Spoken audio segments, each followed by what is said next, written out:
Welcome back. In the previous lecture, we discussed the significance of software engineering and why the software systems evolve over time and why maintaining the legacy systems becomes challenging. In this lecture, we will analyze a real-world industry case study that demonstrates exactly why software engineering becomes necessary in practical environments. Instead of only discussing theoretical concepts, we will explore how an actual software product faced performance and scalability and maintenance issues, and how the engineering teams solved them using the re-engineering techniques. So the scenario we will be considering is about Raterate, that is the healthcare reputation management platform. It has features like collect reviews, aggregates third-party ratings, dashboard analytics, and reputation management.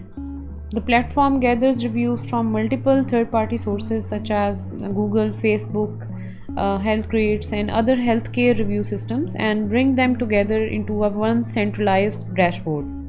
Initially, the startup began with a simple functionality and a relatively small code base. At first, the product performed well. Users liked the platform began growing, and the new features were added rapidly. More users started interacting with the system, and more data entered the platform every day. But underneath the surface, engineering problems slowly started emerging. As the code base continued growing, users began facing issues like performance issues. The dashboard becomes increasingly slow, some operations took too long to process, and the bugs inherited from older legacy code started affecting the system's scalability. Developers discovered that quick fixes and continuous features additions had gradually turned parts of the software into a spaghetti code. The system had become difficult to maintain, difficult to optimize, and increasingly fragile. And this is extremely important in software engineering. Most software systems do not fail suddenly. Instead, they gradually degrade over the time as new features, fixes, and changes are continuously added. As the development progresses, teams often take shortcuts or make quick design decisions to deliver faster. These shortcuts create what is known as technical debt, that is the hidden cost of choosing easy solutions now that will require more effort to fix or improve later.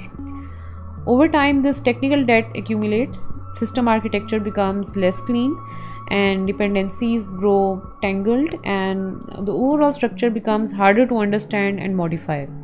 As a result, even small changes becomes very risky, and maintaining the software turns into slow and complex process. The engineering team identified several critical challenges. First, this web scraper contained legacy code that had become difficult to manage. Second, the dashboard performance degraded heavily because massive amounts of review data were continuously flowing into the system. And third, the data processing algorithm itself was inefficient and consumed excessive resources.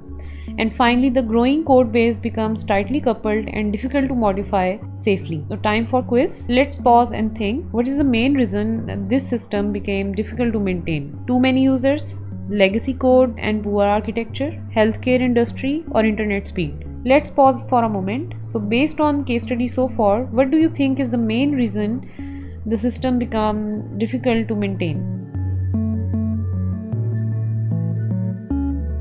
So the correct answer is B, that is legacy code and poor software architecture. The system was allowed to evolve quickly with frequent additions, changes, but the underlying design was not properly maintained or improved. Over the time, this led to legacy code where older parts of the system become outdated, harder to understand, and tightly coupled with newer components. At the same time, poor software architecture means the system lacks a clear and well-structured design. Components become dependent on each other in a complex way, making even small changes very risky and difficult. As a result, maintainability drops significantly, and the system becomes fragile, expensive to work with. This is exactly why the software re-engineering is needed to restructure, to improve the existing system without rebuilding everything from scratch. Instead of rewriting the entire system from scratch, engineers decided to re-engineer the existing application They began by refactoring problematic software components. The code base was reorganized into separate independent modules. Application configurations were separated from the main application logic. Database queries were optimized, and unnecessary dashboard operations were removed. One particular important issue involved the data processing algorithm. The original algorithm required excessive processing time, so engineers optimized the logic using a better computational approach and reduced the time complexity. As a result, the system performance improved significantly. Here are the improvements. Binary size reduced from 18 megabytes to only 5 megabytes. Memory usage dropped by approximately 25%. Request processing time improved by nearly 30%. And more importantly, the system became easier to maintain and scale for future growth. This case study teaches several important lessons. First, rapid growth without architectural discipline creates technical debt. Second, maintainability is just as important as functionality. And third is that software re-engineering does not always mean rebuilding everything from the scratch. In many situations, careful refactoring or optimization can dramatically improve the software systems. We will discuss the refactoring and other re-engineering approaches and techniques in our next lecture. So, one of the biggest lessons from this case study is that software systems rarely collapse overnight. Instead, they gradually become difficult to maintain because of continuous changes, rushed development, technical debt, and poor architectural decisions. And this is exactly why software engineering has become such an important discipline in modern software engineering. Now that we have seen a real world example of why software engineering becomes necessary, the next step is to properly understand the foundations of this field. In the upcoming lecture, we will formally introduce the concept of software engineering, understand its definition, explore the foundation concepts related to it. I'll see you in the next lecture.